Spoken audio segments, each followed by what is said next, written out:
En apenas 3 semanas, a empresa adxudicataria concluía as obras de consolidación do Paseo dos Areos na Pobra, que puido reabrir ao público xusto antes da Semana Santa. Os traballos cun investimento próximo aos 90.000 euros foron financiados polo Concello e tramitados pola vía de emerxencia do mal estado que presentaba a instalación, con risco de colapso en algúns treitos. Se tratou ademais de maneira urxente polo peligro que representaba para os veciños e as veciñas. Decir que tamén o Concello foi o que se fixo cargo dela, cando realmente non lle correspondía, porque, bueno, a verdade que están implicadas outras administracións, pero é verdade que esta obra supoñía un perigo importante para a nosa veciñanza.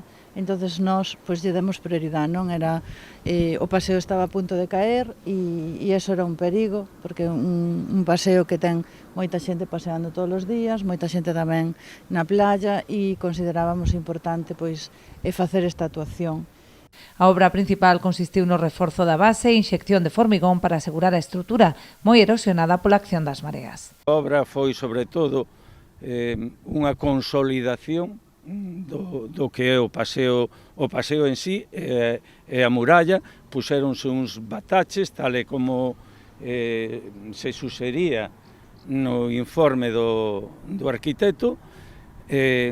Segueuse o mesmo esquema que se seguira precisamente na zona final do paseo, non? Porque isto mesmo que pasou agora, pasou fai uns anos na parte final do paseo.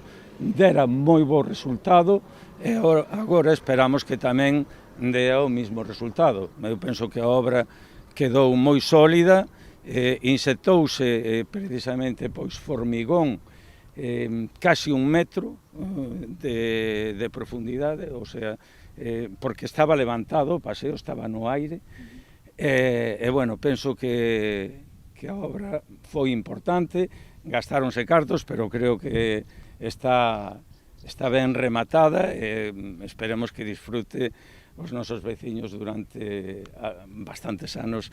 Inicialmente, o Concello da Pobra solicitou a intervención de outras administracións con competencias para asumir a actuación. Sen embargo, a proposta da demarcación de costas contemplaba un proxecto de rexeneración integral de todo o paseo, o que implicaría un longo proceso de tramitación e execución das obras, que impediría a súa reapertura durante meses ou mesmo anos.